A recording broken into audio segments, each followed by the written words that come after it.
D'abord, merci beaucoup d'accepter de faire l'interview pour notre groupe. Et est-ce que tu pourrais te présenter brièvement ton nom d'artiste et voilà, qu'est-ce que tu fais dans la vie? Ok, en fait, pour le nom, c'est Daria la Russe, normalement, parce que je suis russe d'origine. Dans la vie, j'étudie, je suis étudiante. Je ne suis pas issue d'une famille pas trop, comment dire, pauvre ou quelque chose comme ça. Donc, d'ailleurs, c'est intéressant parce que souvent on croit que les gens qui font de l'art de rue, surtout du graffiti, sont un peu des délinquants, des choses comme ça, et c'est un peu faux parce que c'est souvent des étudiants, des gens de classe moyenne. Donc pour moi, je suis étudiante à la Sorbonne et dans la vie, je fais du design, je suis graphiste de formation et de côté, des fois, je fais des petites murales. Donc, voilà. D'accord, parfait. Et d'après toi, donc, comment tu définirais le street art? Pour moi, c'est un terme qui n'est pas tout à fait exact parce que il inclut beaucoup de choses. Si tu veux, en fait, d'un côté, c'est peut-être un mot très poli pour dire graffiti, mais pour un grand public, si tu veux, c'est à l'époque où le graffiti a commencé à se vendre, à aller dans les galeries d'art et des choses comme ça, il fallait trouver un autre mot parce que graffiti, ça sonnait encore vandale, tu vois. Donc ils ont trouvé street art. Après, il y a beaucoup d'artistes contemporains qui font quelque chose qui est dehors. Ça peut être des installations, ça peut être des affiches, des choses comme ça. On a tout englobé sous le street art. Et si tu vas aujourd'hui à une expo de street art, tu vas trouver plein de choses, des dessins à l'aquarelle, des sculptures, quelque chose du customisation souvent. Et tout ça, c'est street art. Ouais, c'est ça. C'est tout et rien. Si on a été au prix du graffiti 2016, enfin, il y a quelques jours, et justement on s'est dit que ouais, c'est le street art, mais en fait c'est du street art à l'intérieur d'une salle. Oui, aussi. Ouais. C'est très paradoxal et c'est peut-être une excuse pour encore... En fait, c'est un processus qui était très intéressant. C'est que souvent, au cours, par exemple, du XXe siècle, il y avait beaucoup de mouvements d'art qui cherchaient à sortir des galeries, à les remettre en question l'existence de l'art. Par exemple, le Dada, les mecs qui collaient des ordures sur l'étoile, par exemple. Ils faisaient un peu n'importe quoi, tu vois. Ou Marcel Duchamp, tu vois, avec toute son activité, c'est pour questionner l'art. Et en fait, finalement, le musée d'art moderne à New York a accueilli toutes ces œuvres. C'est rendu des œuvres, on étudie en histoire de l'art. Et c'est les mecs qui protestaient contre l'histoire de l'art, tu vois, c'est ce que je veux dire. Donc finalement, ça a été récupéré et même ça se vend à des prix fous. Ouais. Donc en fait, c'est un processus qui n'est pas neuf. En fait, c'est quelque chose qui est récupéré par l'institution, même si à la base, c'est contre l'institution. Et donc on peut parler un peu de tes débuts. Comment est-ce que tu as commencé? D'où est venue cette passion pour le street art? Moi j'ai commencé comme beaucoup de gens en fait, j'ai croisé des potes qui faisaient du graphe, ils m'ont amené, j'ai kiffé, j'ai commencé aussi. C'était loin d'être du street art, c'était loin d'être de l'art en fait, c'était plus une évasion si tu veux. C'était en mode je me libère, tu vois, contre l'institution si on veut. Ouais. Et après, j'ai commencé à rêver d'en faire plus parce que je voyais que les gens pouvaient en faire légalement, si tu veux. C'est pas que je faisais du vandal vraiment, mais c'était un peu underground, un petit peu. Et j'ai vu que les gens en faisaient en vrai, ils se faisaient payer pour ça et surtout, ils étaient permis de faire des grands murs, chose que moi j'adore. Et du coup, j'ai commencé à tendre plus vers ça, tu vas chercher des petits contrats, customiser des trucs. Donc, ça continue comme ça. Et quelles sont tes inspirations artistiques principales? Beaucoup. Déjà, je peux pas dire que je suis vraiment dans la culture hip-hop. Même je suis peut-être un peu jeune, je sais pas. Mais ça a beaucoup marqué mon imaginaire. J'ai pas les mêmes aspirations que beaucoup de graffeurs, par exemple, parce que ça a toujours été la culture populaire, la BD pour certains, des choses comme ça. Moi, je suis passée à côté, j'ai jamais lu de BD en fait. Toujours dans l'art académique peut-être, tu vois, les trucs tu vois, classiques, des choses comme ça, les grands tableaux. Tout à l'heure, j'étais au bout du fil, ça va? Donc ça a toujours été intéressant. Du coup, en ce moment, j'adore mélanger l'ancien et le nouveau, si on veut. Je suis un peu déçue de l'art contemporain, enfin beaucoup, parce que ça a chassé un peu la beauté des choses. Tu vois, les belles proportions, les belles couleurs, tout ça. Du coup, je cherche à le retrouver et à l'inscrire dans le cadre d'aujourd'hui, si je suis claire. Et quel outil est-ce que tu utilises pour faire du street art? En fait, je peux pas dire que je fais du street art réellement. Je ne m'inscris pas vraiment là-dedans parce que pour moi, c'est tout un système presque économique. Donc, moi, je peins en fait. Je dis que je peins. Et ça, c'est souvent à la bombe parce que pour moi, c'est un outil C'est un outil super. Après, ça peut paraître étrange, mais je peux faire de l'aquarelle ou du dessin, des choses comme ça. Mélanger tous les outils, ça c'est ce que j'adore en fait. Donc, et vu que la liberté du street art le permet, bah, ça passe. Ouais. Et donc du coup, bon, la question c'était quel type de street art est-ce que tu fais, mais là tu viens de le résumer. Et où est-ce qu'on peut voir certaines de tes œuvres? J'ai un site web. Souvent c'est des trucs très éphémères si on parle du travail dans la rue. Donc ce n'est pas le but de les garder, le but c'est juste de les faire, de libérer le truc et partir, on s'en fout. Souvent c'est des lieux plus ou moins tolérés, tu vois, par exemple des lieux un peu cachés, un peu tu vois, sous des viaducs, des choses comme ça, pas sur un mur d'une maison à quelqu'un, parce que c'est une autre chose, c'est pas trop mon truc. Après c'est souvent les photos, ça reste pas et c'est pas très grave, c'est les archives après. Ouais. Et est-ce que tu fais des collaborations? Ouais, ça c'est le grand fun après, c'est du graphe, de la peinture, de tout ça c'est l'échange. Donc toujours des collabs, toujours de nouveaux gens, des rencontres, ça c'est ce qui me motive le plus je pense. Et comment ça marche en fait les collaborations? C'est différent en fait, souvent tu rencontres les gens, moi je suis adepte du simple, par exemple tu rencontres le mec, tu vois qu'il est cool, tu lui dis on va peindre, et quand vous trouvez le moment et l'heure, vous y allez, et après ça dépend, souvent on fait chacun de notre truc à côté, après on relie ou différent, ça dépend des gens en fait. Ok. Et est-ce que tu as déjà pu avoir des autorisations des institutions ou des autorités pour faire du street art?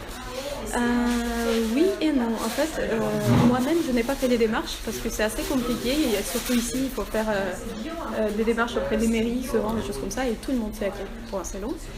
Mais souvent, j'ai participé à des événements où les gens se sont occupés de ça et nous, on avait bêtement la tâche de faire. Et tout ce qui est autorisation, tout ça, c'était donné déjà avant. Après, moi, j'ai commencé à peindre au Canada. Et là-bas, c'est pas tout à fait pareil parce que si le propriétaire de la maison est d'accord pour que sa façade soit peinte, la ville n'a pas son mot à donner, si tu veux. Enfin, pas toujours. Et du coup, c'est beaucoup plus simple et là, tu vas direct. Et est-ce que tu as déjà participé à un projet organisé par les autorités pour décorer la ville ou... Oui, beaucoup en fait. J'ai commencé il y a peut-être 3 ans. Peut-être plus, je sais pas. Dès qu'on a commencé à m'appeler.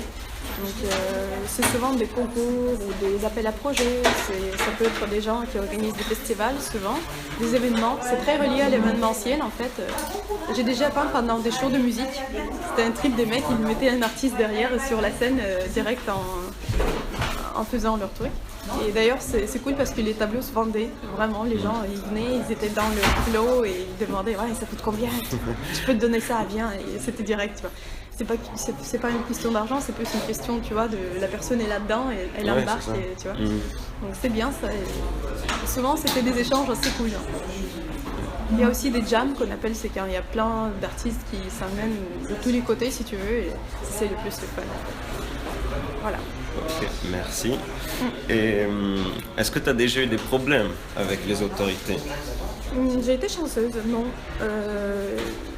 Il y a longtemps en fait au Canada, on s'est fait contrôler, mais juste les papiers parce qu'on était dans un lieu plus ou moins toléré, tu vois. Des fois, il y a des endroits comme ça que tout le monde laisse faire parce qu'ils sont déjà pas en retard.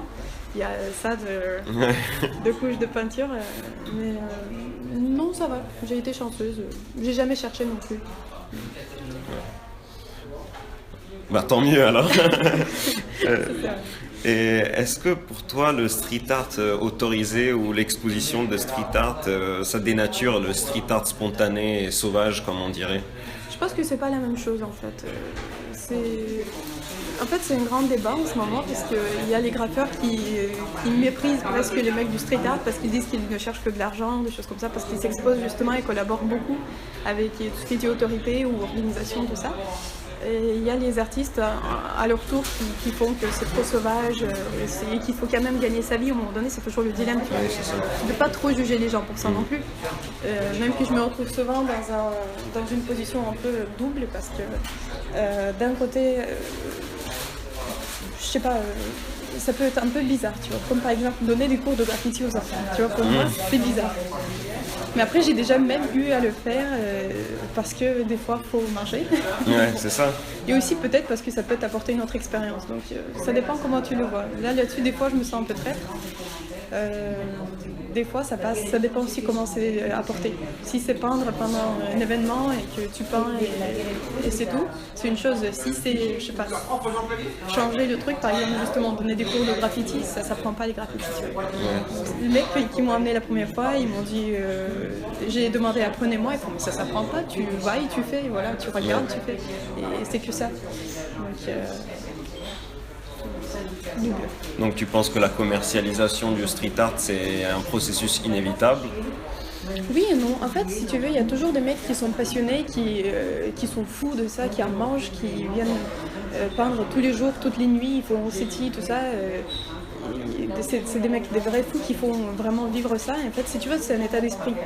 Donc, si tu files pour aller dehors, pour peindre tout, pour tout recouvrir, pour être un chien enragé pour ça, oui. Si tu veux faire ta carrière, être sponsorisé par des marques de peinture, tout ça, tu peux aussi. Donc, tu peux faire ce que tu veux. Donc, je pense que ça va aller comme ça va aller. Ça va sûrement une partie va sûrement rester au musée, peut-être même au musée moderne art. Une partie, non. Ouais. Okay. Et est-ce que pour toi, la France est un pays propice pour pratiquer du street art en termes de liberté? Parce que tu as mentionné que le Canada, c'est plus libre pour en faire. Je dirais pas que c'est plus libre parce que le Canada, c'est encore un peu, tu vois, c'est un petit peu en retard, si on peut dire. C'est encore, tu vois, la vision ancienne du graffiti, c'est mal, tout ça. T'as encore des petites grand-mères qui peuvent aller se plaindre contre toi parce que tu fais du graffiti, tu vois. Ici, les petites grand-mères vont venir plutôt prendre des photos avec toi et dire « Ah, c'est sympathique, moi je suis allée voir une exposition. » Parce qu'ici, les gens, ils sont peut-être un petit peu... ils sont très ouverts à tout ce qui dit art. Donc déjà, en ce moment, c'est très très à la mode, si tu veux, le street art, tout ça. Ça devient plus ou moins un produit de consommation, mais ce qui est bien, c'est que tout le monde le sait, tout le monde le connaît. Tu vois. Là, j'ai entendu parler, il y a du team building. Les gens d'une entreprise viennent faire du graffiti ensemble, tu vois. Et ça, pour moi, c'est super étrange. Mais de l'autre côté, c'est une des facettes du truc, tu vois. Donc, d'un côté, oui, la France, c'est intéressant, c'est une grande histoire. Le hip-hop français, c'est une base, c'est un pilier. Il y a les graffeurs français super connus, très vieux, tu vois, des vrais papas. Donc ça bouge ici, il y a beaucoup de gens, et Paris en particulier, il y a vraiment beaucoup d'actions, même à voir la place de la République, elle a été peinte, tu vois, la statue, tout ça, donc les gens réagissent, ils sont peut-être souvent dans l'esprit en fait. Après on va voir. Et est-ce que tu préfères faire tes œuvres dans la rue ou est-ce que tu préférerais les faire dans des galeries? C'est pas pareil, je pense. Je pense que dans la rue, c'est quelque chose où tu es libre, tu n'as aucune contrainte. Si tu veux pas, tu lâches. Tu le laisses comme ça. Si tu as envie, tu y travailles, tu prends une photo. S'il fait chaud, c'est bon. S'il y a du barbecue, c'est mieux. Tu vois.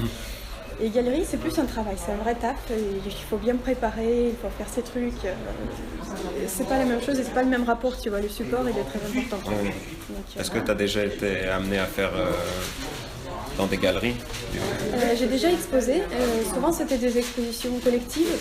Donc, j'ai pas encore eu d'expo personnelle à moi, sauf une fois dans la cafétéria de mon université. Ah, c'est déjà pas mal. Mais ça, c'est moi qui ai organisé, tu vois. J'ai juste traîné les trucs. C'était une expérience, si tu veux. C'est toujours une expérience de voir ton truc accroché, de voir la réaction des gens. Donc, je peux pas dire que je suis beaucoup fan de ça, mais il faut le faire. Donc, je peux pas non plus me la péter et dire que oh non, j'ai pas trop exposé tout ça. C'est notre rapport et c'est souvent un rapport très commercial parce qu'ils prennent une partie de ça, c'est normal. Il faut toujours avoir un petit accord, tu vois. Là, tu n'aimes pas trop ce matériau-là, là, c'est peut-être mieux un support comme ça. Donc, des fois, ça va juste pas. C'est un travail. Et est-ce que tu as des projets futurs en France ou ailleurs? Plein, mais ils sont flous. Pour l'instant, en fait, je sens qu'au niveau même de ma peinture et de tout ce que je fais, c'est pas très sûr. Je me cherche encore beaucoup. Donc je prends tout ce qui passe. Si tu veux, je fais le principe un peu ne refuse rien qui t'est proposé et ne demande rien de ce qui t'est pas proposé. Donc, mais je sens que ça peut être très intéressant, ça peut être très enrichissant ici. Donc, j'attends. D'accord. Merci beaucoup d'avoir répondu à nos questions. J'ai pas trop parlé, tu peux couper les... Non, mais c'était super, c'était complet et Super. enfin, on espère que on pourra voir ton art dans des grandes expositions Ah, j'espère. et dans les rues de Paris surtout. On va voir. Voilà.